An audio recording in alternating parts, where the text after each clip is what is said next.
Hello and welcome, everyone. My name is Dumptoes, aka Ricky, and today we have a very special guest with us, all the way from the South Bay, California, baby, California on top. Today we got Modern Color. What's up, guys? Yo, what's good? Appreciate you guys taking the time. You don't have to do this, but hell yeah. Let's talk about you guys just finished a headlining tour. A bunch of great supporting bands: Web Wing, Millie, Garage Sale. Are you kidding me? What was that experience like?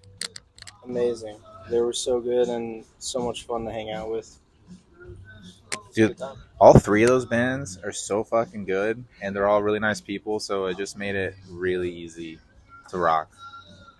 Yeah, didn't get sick of like anyone said. It was just like seeing the same set every night was just like a new experience almost.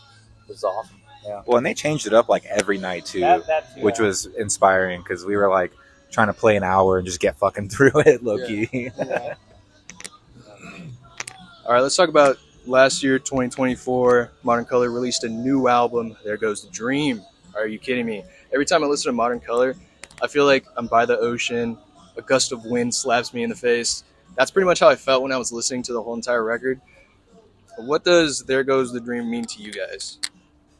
Um, I think we came up with the theme when we were thinking about like moving away from home and kind of letting go a lot of the ideas and maybe even dreams that we had when we were younger and really attached to I guess just really attached to those ideas and like the place that we were from, which is the South Bay. Yeah, low key, I really just wanted to do some more storytelling about California. So I love that you think of California when you hear that shit. But yeah, I don't know. I was moving away from it, and I just had all these like vivid kind of, nostalgic thoughts about it. Kind of wanted to just express that as deeply as I could. So it was good. I love that record. Yeah, I mean, listening back to the record too, every time I do, I just reminisce about us just being kids and yeah, where we are now, just as a band, just how different it is. But again, I'm doing it with my best friend, so it's very much the same in a way.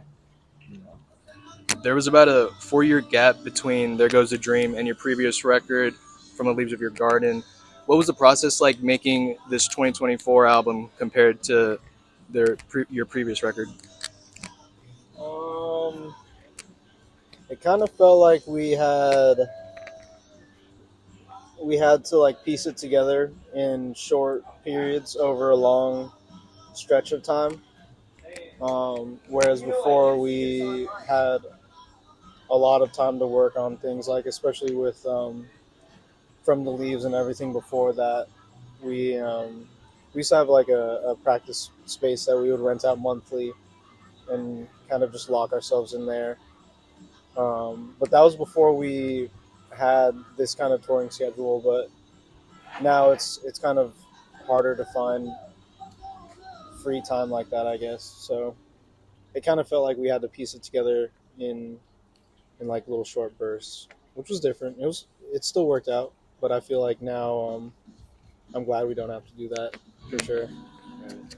Low key, I feel like that was a record where like, okay, so From the Leaves was like, all right, this is the collection of songs that we have written as a band, and if I think this is a record, you know what I mean? Like we had enough songs to kind of like make this thing.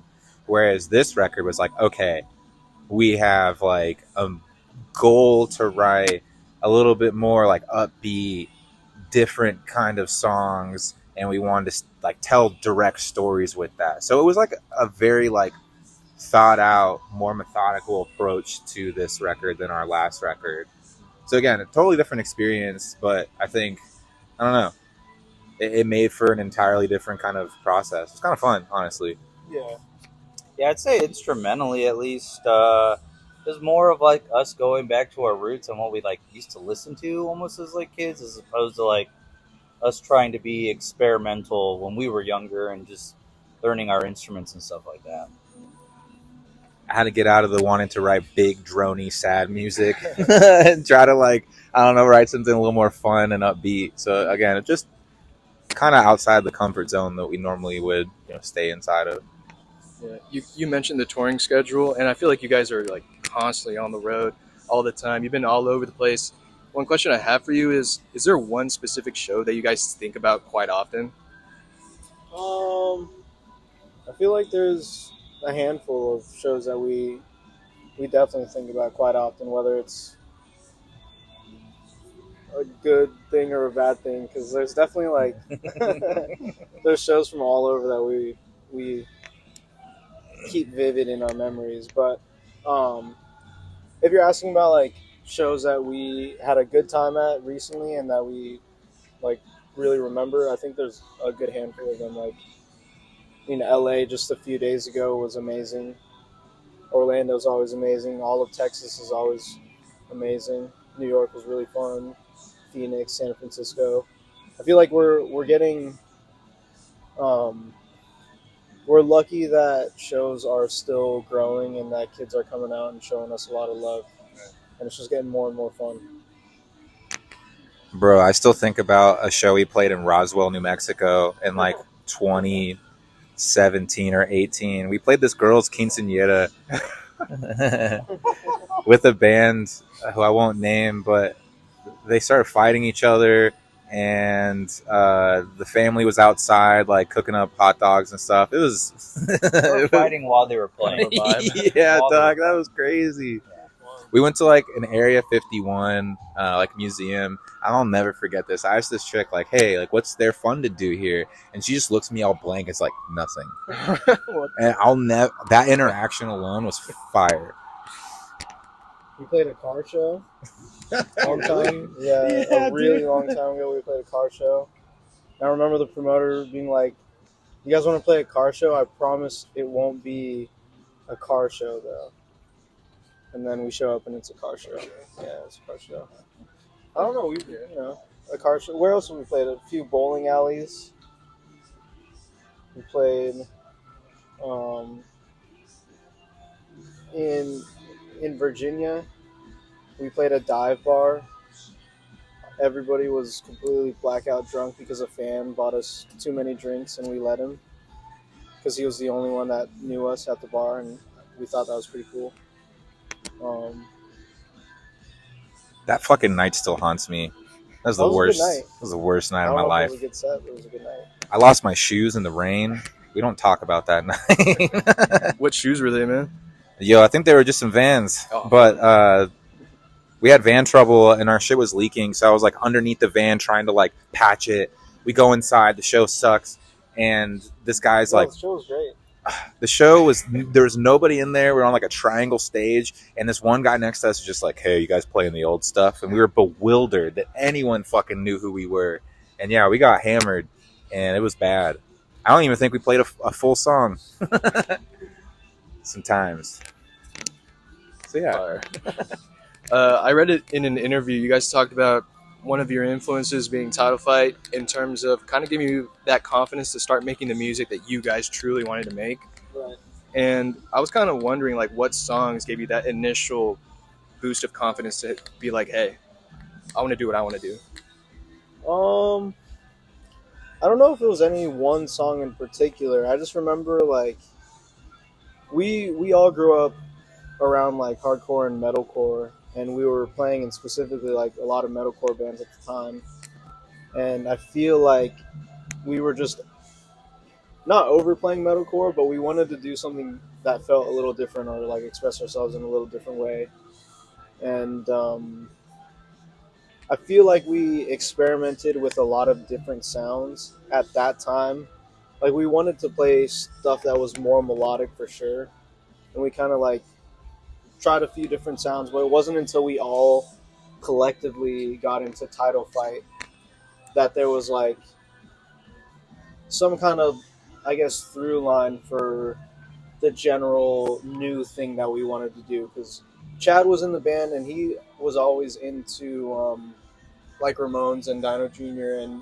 and Pixies and stuff, but that wasn't 100% what we grew up on.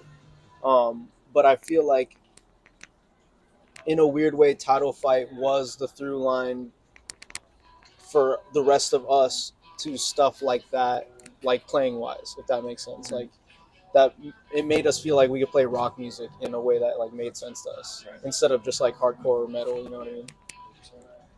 I've been listening to like a lot of Touche and Joyce Manor, and then I heard Hyperview.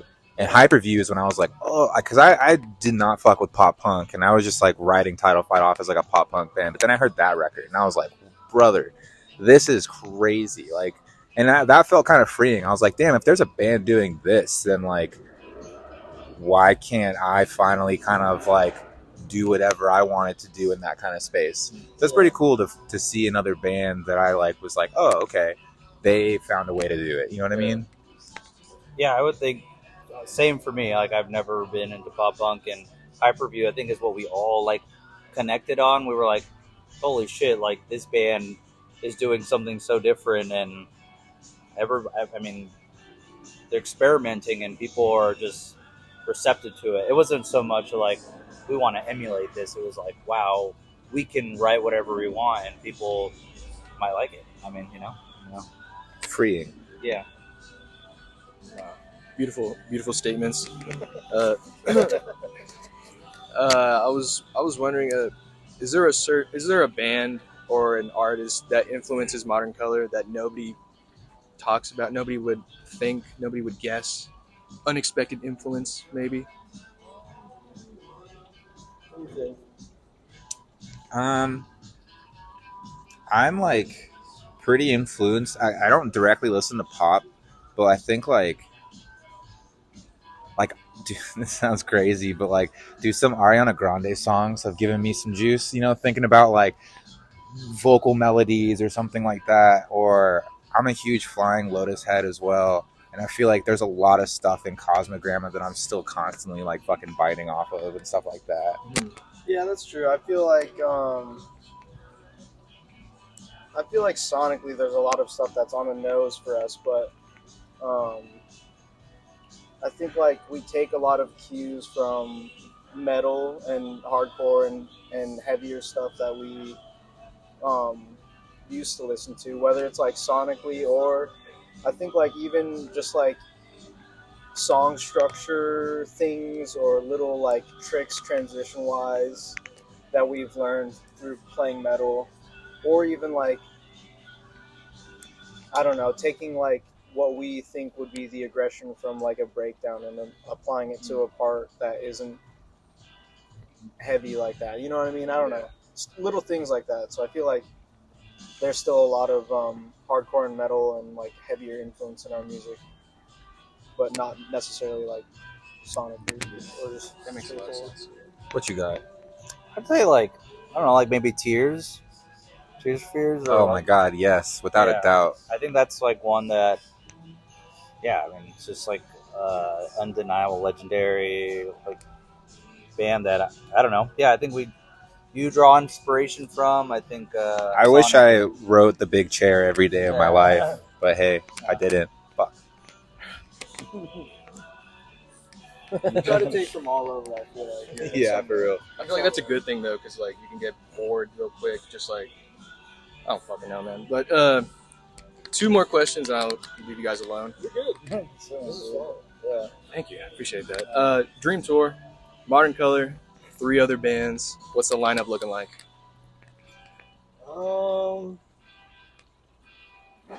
Green Day would be pretty fun, honestly. Low key, it would be really fun. We gotta have Toner on there. I'm sorry. Toner? I just love. Hell yeah. I love them so Fuck much. it. Yeah. Green I do Day and love it. Toner. Green Day and Toner. And then who's the third one? I'm pretty sure homie's dead, but T-Rex. T-Rex? I just love T-Rex. I wish I could have seen Yeah. them fucking live one day, Yeah. but I don't think that's gonna happen. Last question. Did you guys know that the song Pale was going to be a banger right away? Or was it something that you're like, oh, it's just another song on the record? No. I mean, like, Modern Color as a band is like the continuation of so many different bands that we've made. But Pale was like the first song that we wrote when we were like, hey, let's try this new thing. And then we wrote Pale in My Bedroom. And I mean, for we've literally played Pale for every single set that we've ever played ever, and it's never been out of the set. And we did it because it's like, I don't know, a song that felt really like us. Um, but we were just gonna leave it on the demo and never re-record it until we toured with Thane, and one of one of them or another band on the tour, or somebody on that tour, told us that we had to re-record it because after listening to the demo version of it and then playing it live, they felt like it was different. And we were kind of like, honestly, on the fence about it. Um, so I don't know. Like we love the song obviously, but we never knew that it was going to be a song that people connected to on such level. And we're grateful for that for sure. It's really cool. Low-key, hell no. I never thought that song would have been fucking anything. I mean, we played it for years. We just played it a anybody bunch, caring. and it was just like so emotional of a song. And I feel like a lot of our early sets were just like us trying to get Nobody knew something us. out. I don't know. It was like more fun for me to just lose my shit on stage Yeah. to whatever we were doing. And yeah, the fact that that's the song that people like fuck with so hard blows my mind to this day. But That's pretty cool. I fuck with it. I love it. I mean, first song that had like no metal elements like whatsoever that I think was written, and that was like the first.